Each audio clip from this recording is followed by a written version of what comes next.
Good evening and thank you for joining us for KREM News 10 at 10, where you get more news in less time. Let's get started. Several schools are at risk of closing in the West Bonner County School District as the district struggles with a major budget deficit. The board of directors has been in a special meeting for the past 5 hours tonight, going over all their options, and it sounds like they may be getting close to making a decision. Our Nicole Hernandez has been listening in all night long. And Nicole, what is the latest?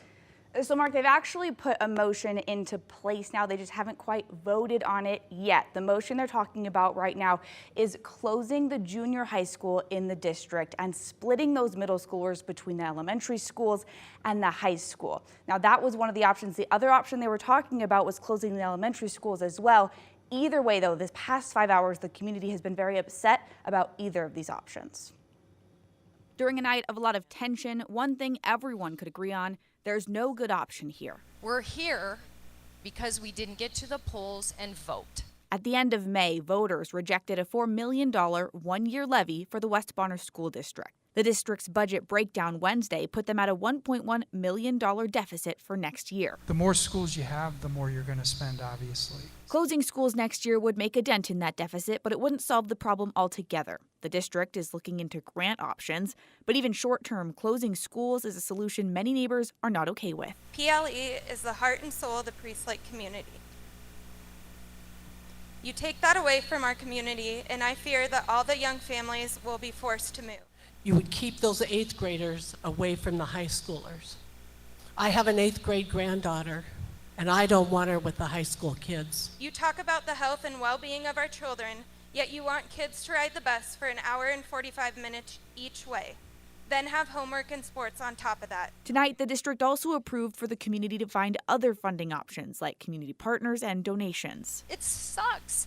And if that school closes down, I'll be right there with you guys fundraising whatever you need to do. The hope, though, is whatever the board decides will only be for 1 year. But we cannot sit here another year and wonder what we're going to do. We have to run a levy in November. In Spokane, Nicole Hernandez, KREM 2 News.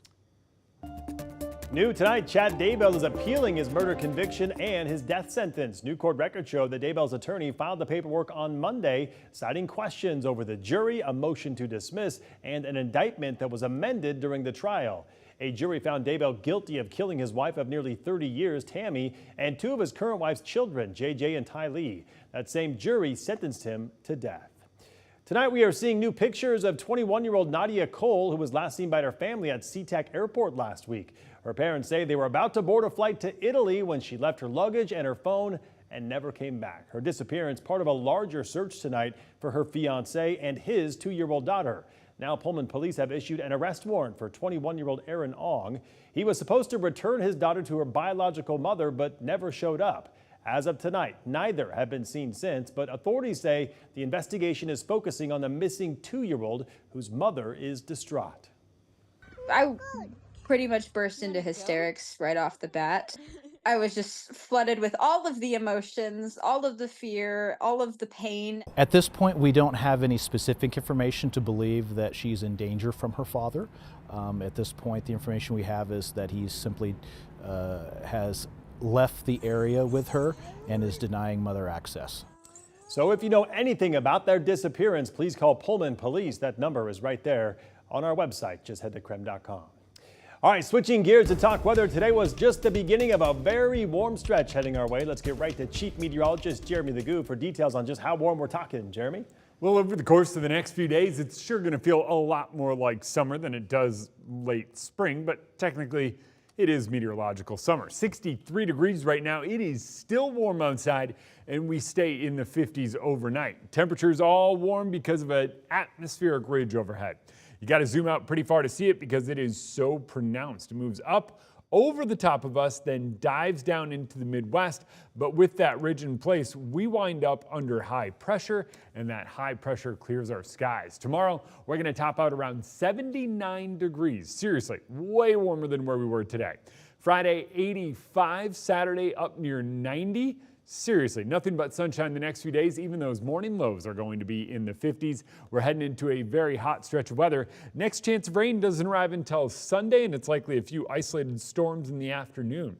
We're going to talk those chances and when you might see them and why they've moved from Saturday to Sunday coming up in your full forecast. All right, we'll talk to you then, Jeremy. Thank you very much. And now to our night beat with a quick look at today's top stories. After 4 long years, cars and pedestrians can travel over the Post Street Bridge once again. So take a listen to the moment the first city bus drove across, marking the official reopening.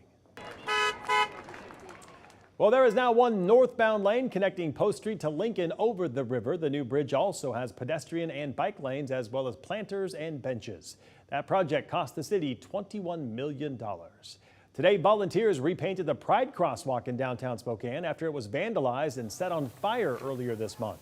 Spokane Falls Boulevard is closed from Stevens to Howard Street through 7 a.m. tomorrow while that paint dries. Howard from Main Avenue to Spokane Falls Boulevard will also be closed.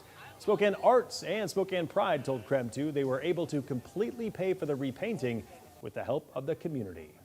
Meantime, a new law is going into effect tomorrow, updating the state's hate crime law to include defacement of public property. The bill was originally introduced by State Senator Andy Billig in response to the vandalism of the LGBTQ landmarks right here in Spokane last October.